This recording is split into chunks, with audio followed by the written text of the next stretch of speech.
विलंब के हम लोग चलते हैं सरकार।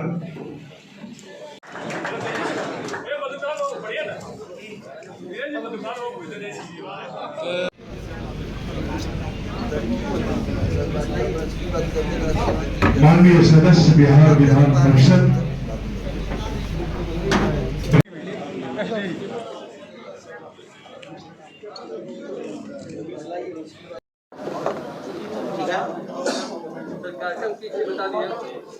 राष्ट्रीय ब्राह्मण महासभा संस्था है जिसने अभी जो चुनाव बीते उसके बाद नई सरकार बनी है बिहार में, उसमें जो विप्र बंधु जीते हैं, ब्राह्मण बंधु जीते हैं, इनको उसी में मैं भी एक हूँ। मैंने ये चुनाव जीता है और दो मंत्री हमारे साथ बैठे हैं, संजय झा जी और आलोक रंजन झा जी, और पूर्व मंत्री देवेश चंद ठाकुर जी हैं, और कई विधायक दिलीप जी और सुनील मणि तिवारी, अमरेंद्र पांडे जी, दिलीप चौधरी जी, पूर्व विधान पार्षद, सब लोग हम लोग उपस्थित हुए हैं। इसका उद्देश्य है इस संस्था का कि एक समाज की यह संस्था है, समाज के बेहतरी के लिए, समाज की एकता के लिए और समाज को संगठित करने के लिए काम करती है। इस चुनाव के बाद इन लोगों ने हम लोगों को अभिनंदन करने का ये किया है। ये एक अभिनव प्रयास है इनका। संगठन में एकता सबसे बड़ी महत्वपूर्ण वस्तु होती है और इसके लिए यह संस्था लगातार प्रयासरत है। हम इन लोगों को बधाई देते हैं और शुभकामनाएं देते हैं कि देश के विकास में विप्र समाज ने असाधारण योगदान किया है।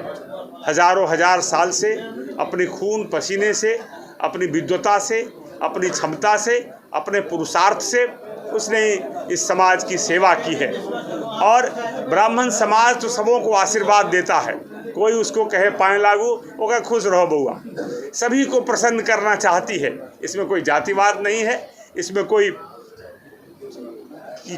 कोई निम्नता नहीं है, ये ऊंचाई की बात है। वही यह समाज देश के आगे बढ़ाने के लिए ये संगठन भी लगा हुआ है और इसीलिए आज हम लोग आए हैं। संगठन के कर्ता धर्ता लोगों को, जितेंद्र जी को बहुत बहुत धन्यवाद देता हूँ। जो लोग नए चुनाव जीते हैं उनके लिए कार्यक्रम रखा है, उसमें हम लोग सब शामिल हुए हैं और बिहार की प्रगति हो और इस समाज का भी योगदान बिहार और देश की प्रगति में हमेशा पॉजिटिव रोल रहा है। तो निश्चित रूप से यहाँ आकर के और ये सब कुछ साथ लेके चलने वाला समाज है और हम लोगों को इस कार्यक्रम में बुलाया है। हम लोग इस समाज के जो कर्ता धर्ता हैं, जो आयोजक हैं, उनको भी धन्यवाद देते हैं। प्रदेश अध्यक्ष परशुराम सेवा संघ राष्ट्रीय ब्राह्मण महासभा बिहार, मैंने एक प्रयास किया है, एक विप्र सम्मान समारोह का आयोजन किया है। मैंने इसलिए किया कि हमारे समाज के जितने भी लोग हैं एक प्लेटफॉर्म पे आए और एक दूसरे से परिचित हों, जिससे कि एक समाज में मैसेज जाए।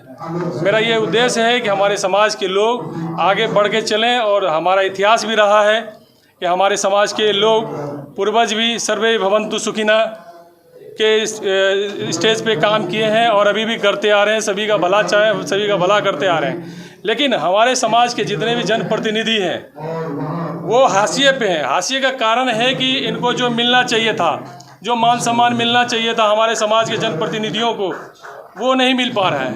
हमारे समाज के लोग हमेशा अब हर एक किसी न किसी राजनीतिक पार्टी से जुड़े हुए रहते हैं और क्या कहते हैं, पूरा दिलो दिमाग से उनके साथ समर्पित रहते हैं। लेकिन जब टिकट की बारी आती है तो हमारे समाज के लोग बहिष्कृत होते हैं। ये हमारे लिए दुर्भाग्य की बात है। हम लोगों ने एक आह्वान किया है अपने समाज के जनप्रतिनिधियों से भी कि आप लोग भी हम लोग के प्रति उतना ही समर्पित रहिए जितना हम लोग हैं, और हम चाहेंगे कि एक बार ऐसा बिगुल फूके जो हमारे समाज के लोग ज़्यादा से ज़्यादा प्रतिनिधित्व करें बिहार में। हमारा एक एजेंडा है कि हम एक जो आरएसएस है, आरएसएस के तरह हम लोग एक विंग तैयार करने जा रहे हैं, जिससे हमारे जो समाज के जनप्रतिनिधि टिकट लेके आएंगे उनको हम लोग जिताने का काम करेंगे। हमारा संगठन पूरे बिहार में प्रदेश, जिला, प्रखंड और वार्ड तक हम लोग बना दिए हैं और बनाने जा रहे हैं, जहाँ पे भी छूट गया है। तो हमारा ये एक बहुत अंदर से कष्ट भी होता है कि हम लोग सभी को मतलब हर एक राजनीतिक पार्टी को हम लोग वोट देते हैं और हम लोग बहिष्कृत होते हैं। कोई भी इशू होता है हमारे समाज का, वो लोग मतलब इस तरीके से देखते हैं कि लगता है कि ब्राह्मण समाज जो है अपने हिंदुस्तान का नागरिक है या नहीं है, सबसे बहिष्कृत है। इसके लिए हम लोग आवाज़ उठा रहे हैं और जितने भी हमारे मीडिया बंधु आए हैं सभी का बहुत बहुत आभार। जय जय श्री परशुराम, जय।